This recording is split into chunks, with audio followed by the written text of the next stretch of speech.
Let's talk briefly about where the Iranian nuclear program was, according to the Director of National Intelligence, Tulsi Gabbard, the factors that led us to the American strikes and the impact of those strikes. So firstly, where the Iranians building a nuclear weapon? Tulsi Gabbard came out in support of President Trump and said that the media is taking my testimony out of context and spreading fake news. And then she posted this clip, and let's see what it says. The IC continues to assess that Iran is not building a nuclear weapon and is not building a nuclear weapon. Yep, that's Supreme pretty Leader clear to me. Khamenei has not authorized the nuclear weapons program that he suspended in 2003. The program was suspended in 2003, that is 22 years ago. Yep. The IC continues to monitor closely if Tehran decides to reauthorize its nuclear weapons program. In the past year, we've seen an erosion of a decades-long taboo in Iran on discussing nuclear weapons in public, likely emboldening nuclear weapons advocates within Iran's decision-making apparatus. Okay. Iran's enriched uranium stockpile is at its highest levels and is unprecedented for a state without nuclear weapons. So this is pretty much exactly what we knew all along. They had a big amount of enriched uranium, but they had not taken a decision to build a weapon. Having more enriched uranium means that they can decide to build a weapon more quickly. Yes. Fair enough. But the assessment from the intelligence community, which is sort of helping hunt Iranian nuclear scientists and clearly has deeply penetrated Iran, was that they were not building one. Yes, and so you also had the comments from the former UK ambassador to Iran and also the former head of MI6 on Radio 4 last week, saying in their view, the UK's view, there was not a program that was leading to the building of a nuclear weapon. Exactly. So that kind of fits in with what you're saying. Which is something that we should remember. So what's actually going on? Well, I want to go back to the mid-2000s when General Wesley Clark, who was commander of NATO, made the following point. About 10 days after 9/11, I went through the Pentagon and I saw Secretary Rumsfeld and Deputy Secretary Wolfowitz. I went downstairs just to say hello to some of the people on the Joint Staff who used to work for me, and one of the generals called me and he said, "Sir, you got to come in and talk to me a second." I said, "Well, you're too busy." He said, No. He says, "We've made the decision. We're going to war with Iraq." This was on or about the 20th of September. I said, "We're going to war with Iraq. Why?" He said, "I don't know." He said, "I guess they don't know what else to do." So I said, "Well, did they find some information connecting Saddam to Al-Qaeda?" He said, No. He says, "There's nothing new that way. They've just made the decision to go to war with Iraq."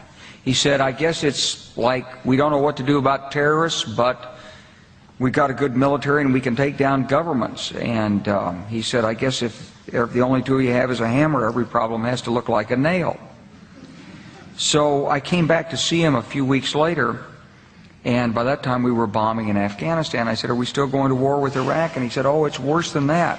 He said, he reached over on his desk, he picked up a piece of paper, and he said, I just got this down from upstairs," meaning the Secretary of Defense's office today, and he said, "This is a memo that describes how we're going to take out 7 countries in 5 years, starting with Iraq and then Syria, Lebanon, Libya, Somalia, Sudan, and finishing off Iran." So this decision was made early on. Iraq was invaded 2 years after that decision was made. But because of the cost of the Iraq war and Afghanistan war, the remaining countries on that list were pursued differently. It was through airstrikes in Libya. It was through sponsorship of civil war and partition in Sudan. Somalia is a hot mess. It regularly gets bombed by the United States. Lebanon, 2006, there was an attempt by Israel to dismantle Hezbollah. That failed. And then it succeeded in 2024, or severely degraded Hezbollah. Syria, we just saw the consequences in December 2024. After 13, 14 years of the US sponsoring jihadis, the government was finally overthrown. And now the last one standing is Iran. Yes.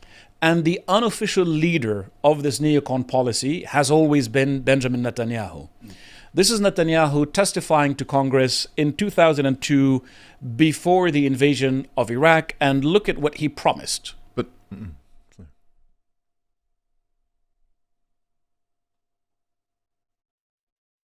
if you take out Saddam's regime, I guarantee you that it will have enormous positive reverberations on the region. And I think that people sitting right next door in Iran, young people, and many others will say, the time of such regimes, of such despots, is gone. There is a new age, something new is happening. And that is speculation on your part, or you have some evidence to that effect?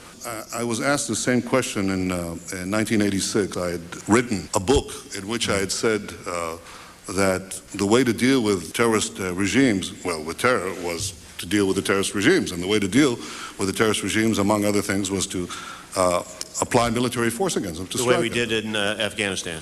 The way, for example, I want to answer your question. Well, I guess I'm running out of time, so I quickly was trying to get there. We've done, I think, what you proposed in Afghanistan, yet I haven't seen that sort of neighborhood effect. Well, I think there's been an enormous effect. The effect was, we were told that there would be a contrary effect. First of all, people said that there would be tens of thousands of people streaming into Afghanistan, zealots who would be outraged by America's action, and this would produce a counter-reaction in the Arab world. But I think you're not saying that when you take an action like we did in Afghanistan, we're going to see all the other countries just fold. No, what we saw is something else. First of all, we saw everybody streaming. So basically, Netanyahu was advocating for the Iraq war. yes. He's been advocating for regime-changing countries he doesn't like or that don't like him since 1986, according to him. Yeah. So this is the culmination of this policy. And it should be understood that this policy was decided a long time ago. The specifics of the implementation took their time to be worked out because of how messy Iraq and Afghanistan actually were, contrary to Netanyahu's promises. And now we're in this position again where the United States military is being used to remove governments that aren't friendly to Israel. Now, this is arguably in the United States' own interest. It wants more Saudi Arabia's, it wants more Egypt's. Yes. You could make that case, but this is clearly also in Israel's interest. And the promise of Trump or his campaigning was based on these being stupid wars that should have never happened, that these were horrific mistakes, that the neocons were crazy and shouldn't be listened to, etc., etc. Yeah, Now and I was thinking about this, when you're saying about him, he had open ears in Wolfowitz and Rumsfeld, and he also had open ears on a number of other people that advised Obama as well as Bush. Yes. So they were deeply involved in that. And I also kind of think about him, you were just saying he's been going since 1985 on this. It was almost like a Prince song, instead of dancing partying like 1985, it's bombing since 1985. I think he's got a mentality that he just wants to destroy everybody else. Exactly. I understand why. He wants to protect his own nation. He feels that's the way to do it. Yes. But that doesn't mean necessarily how we should all be doing it. Exactly. And it is how the West is doing it right now, because the Germans are involved in refueling Israeli aircraft. The Americans are obviously deeply involved now and are doing their own bombing. The British and the French are helping defend Israeli airspace from Iran's retaliation. Yeah. So the West collectively is deeply involved in this, and there was no vote, there was no discussion. The popular sentiment is, no. Israel's popularity in the West is at an all-time low, but the same policy that gave us Iraq and Afghanistan, supported by Netanyahu, is still being pursued by the American administration. You could argue it's the donors. I won't get into the whole donor thing and Miriam Adelson's involvement and her role in paying Trump $100 million in his campaign. I wasn't aware of that particular one. So Miriam Adelson, the wife of the late Sheldon Adelson, yeah. ended up becoming the third largest donor to the Trump campaign and paid $100 million. Okay, I knew there was a huge Israeli connection, right, and a very big Jewish connection. I didn't know it was the one individual that is actually very pro, in Adelson's anyway. They were always very pro just bombing everybody. They were basically very close to Netanyahu. Yes, that's right. Jared Kushner, his family was friends with the Netanyahu family since Jared was a child. Right. And so there is this very deep involvement between Netanyahu and Trump. There was a period where we were seeing very different signals in the last couple of months. Yeah, not even too long ago. Exactly. Yeah. Exactly. But now here we are. Now, J.D. Vance is saying that actually the U.S. is not at war with Iran. The U.S. is just at war with Iran's nuclear program. The most Who staffs Iran's nuclear program? um, Who authorizes Iran's nuclear program? Oh, is it the Iranian state? Then I guess you're at war with the Iranian state. No, it's the Chagos Islands. Oh, right, yeah. It's clearly someone on there. Yeah. it's clearly the Chagos Islands. Absolutely, it's the Chagos Islands. That's not the Iranians' perspective. No. Needless to say, the Iranian perspective, according to the head of their army, is that now they have to retaliate freely against anything related to the United States. And I'll explain why. Well, let me explain why they can't back down. The U.S. wants Iran to stop having regional proxies who view themselves not as proxies but as allies of Iran that are funded by Iran, in the same way that a big chunk of Lebanese politicians, for example, are funded by the United States and funded by the West, or the Saudis or whoever. They view that this is an alliance, not a proxy war. They want the Iranians to dismantle also their ballistic missile program, meaning that they can't retaliate against, say, Israel if it bombs them, or Turkey, or Pakistan, or any of their other neighbors. And why would any country, if it's a democratic country or a non-democratic country, say that it's going to turn away all its military and its weapons to protect itself, which is actually, as we all know, the first element of a country should be defending its nation's borders and its people within it. We say it every day as parts of the right. Yes, we do. Why aren't we not defending? So we should understand a nation wanting to do it for themselves. Don't necessarily have to agree with them, but we can understand that. The first step towards being a decent political analyst is to have empathy for the other side. Yes. And these demands show absolute lack of empathy. But John Bolton, you guys remember John Bolton, Crazy John? Unfortunately, yes. Unfortunately, now he's cheerleading Trump after having been attacking Trump endlessly. And now he's saying Trump did the right thing for America in striking Iran's nuclear weapons program, which, according to Tulsi Gabbard, was not a nuclear weapons program. Yeah. Anyway, now on to regime change. What does the Donald think about this? Well, it's not Donald says it's not politically correct to use the term regime change, but if the current Iranian regime is unable to make Iran great again, why wouldn't there be a regime change? Miga. So now we've gone from striking the nuclear program to a regime change war. Yes, I know. And this is what it's all about. That seems like a quick escalation. And Iranian greatness, I'm not saying I'm a fan of Iran or anything, but Iranian greatness looks exactly like what the Americans want it to look like. Yes, exactly. So it's not an Iranian vision of greatness in their own country, it's an American vision of Iranian greatness. When Japan was fighting in the Second World War, we needed to teach them a lesson, so we gave them a couple of nukes, even though we didn't necessarily need to.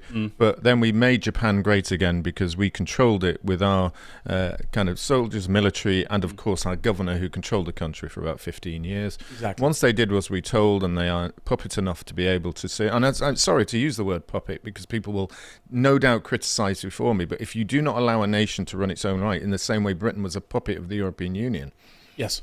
Again, it's something that we're going to find difficult on the right, because at the moment, anyone who says, I'm not supporting the Iranian regime, there are lots of it I don't like, just as I don't like I despise the Iranian regime. Yeah, when absolutely. They went in Lebanon. That's not the issue. When you're using the same logic that we would apply for our own nation, we're now called Iranian stooges or Russian stooges or Chinese stooges. And I think that is a kind of appalling lack of understanding and applying your brain to the logic. Exactly.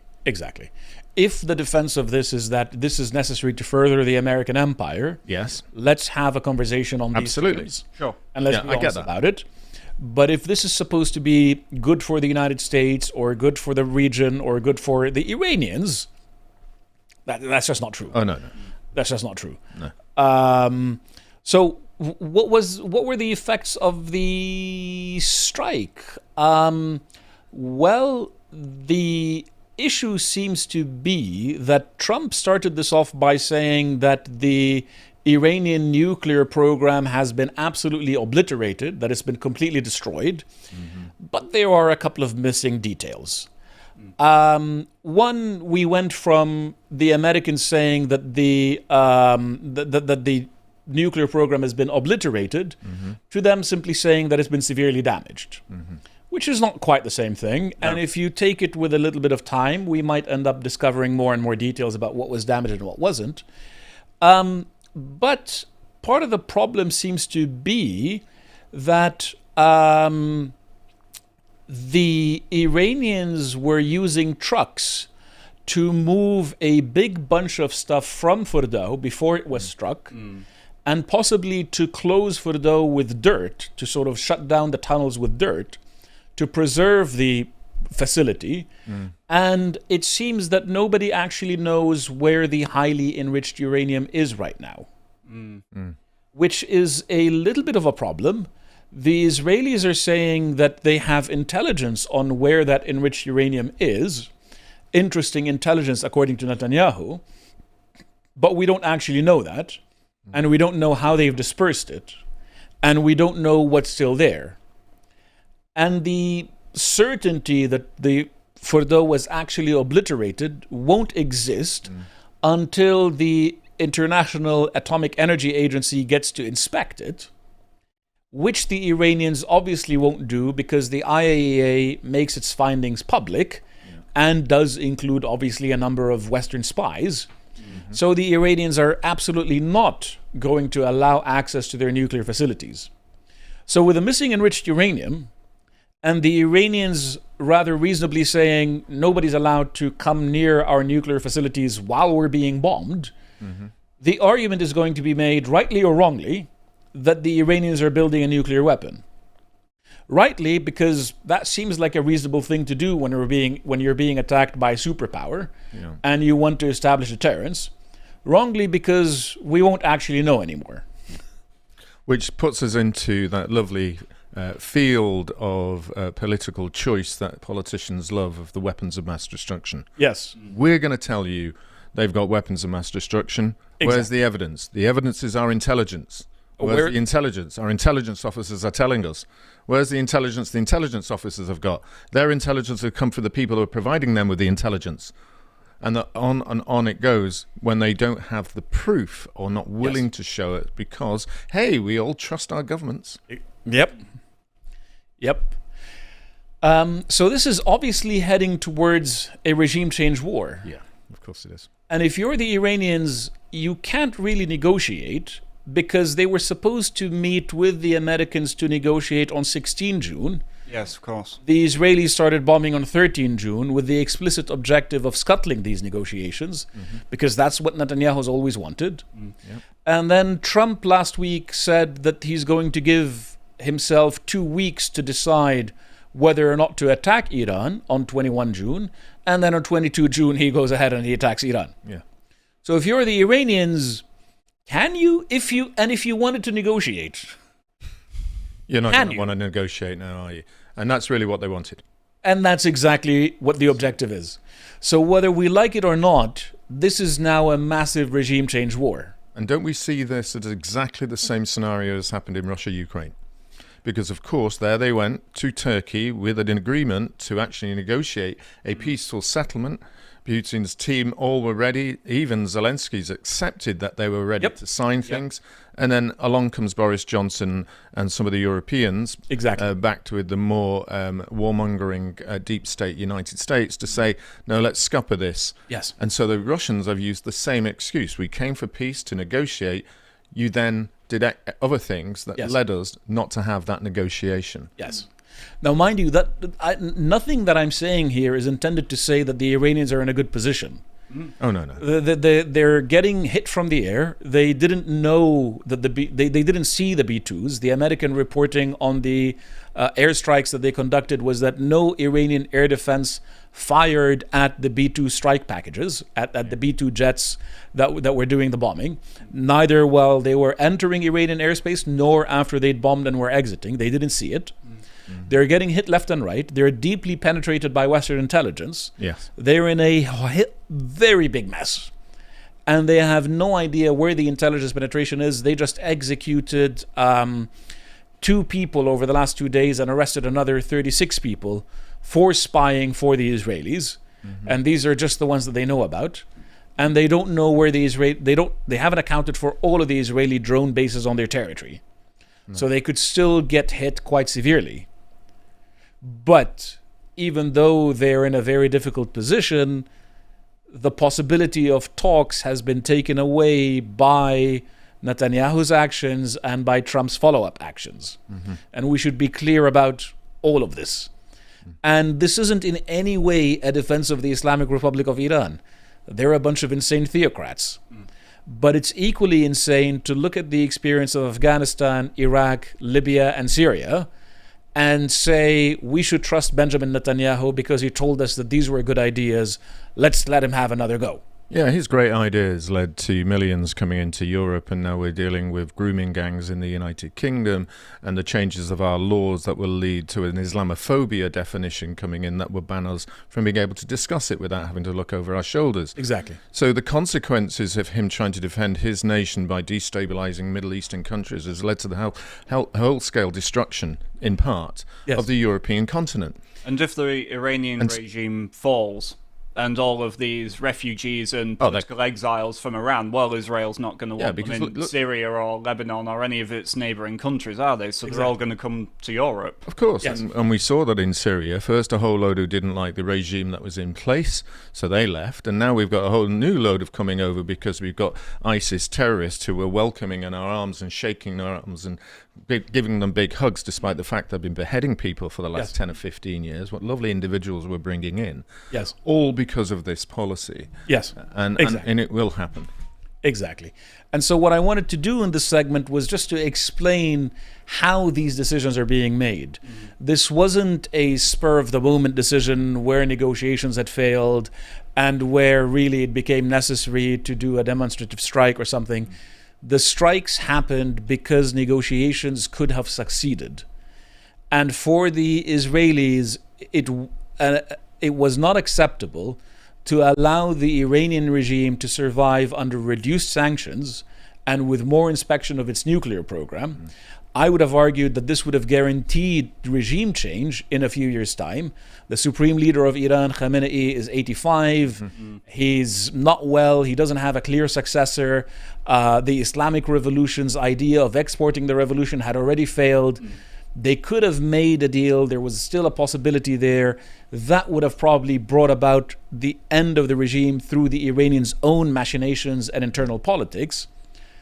Now, Netanyahu has helped resuscitate this regime, guaranteed the destruction of the Iranian economy, guaranteed massive outflows of people that will head into Europe, and all of this because he's always had this ideology that we want to take vengeance on these regimes and destroy them.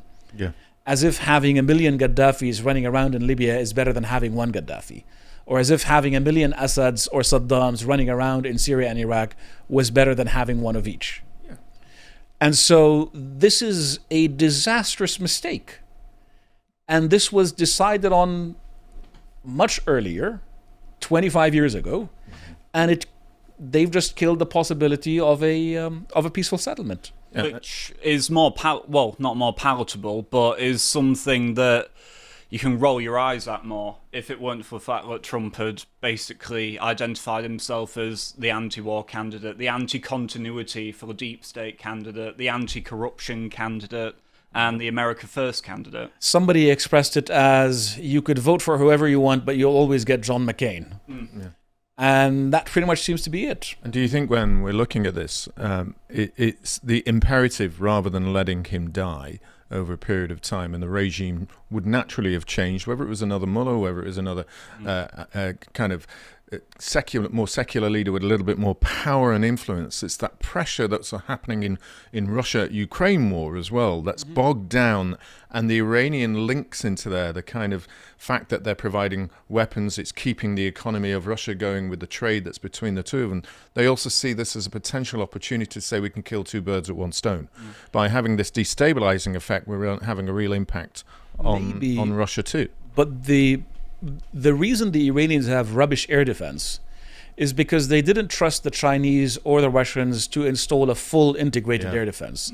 Everything from radars to AWACS to multiple layers of defense, etc. They wanted to do it themselves. Yeah. Now you're giving them no choice. So in a sense, everything that is done to weaken Iran and Russia ends up strengthening China and giving China a better hand and more access to Russian resources and Iranian resources. I think that's partly what we're going to bring out on there, because I was going to say this also enables China. One thing that China will do is, we know that they're pretty much embedded to a certain extent with the Iranian military. They will have been watching how the bombers came across unseen. And they were getting valuable intelligence from this in order to protect themselves. They may also, in my view, I think this also enhances Taiwan's demise. I think China now will move much more quickly, because if they, in an embedded war, longer period of time, destabilization, particularly if it required boots on the ground, do you not think this is an opportunity for China to say, America's now got a war going on with military there, take ours, because that... It's spreading their opportunities. And it also means that, given what's just happened, nobody can trust the US in any negotiation. Like, you just can't negotiate with the Americans. That's the conclusion. If you would like to watch the full uncut version that is also uncensored, head on over to lotuseaters.com to find out more.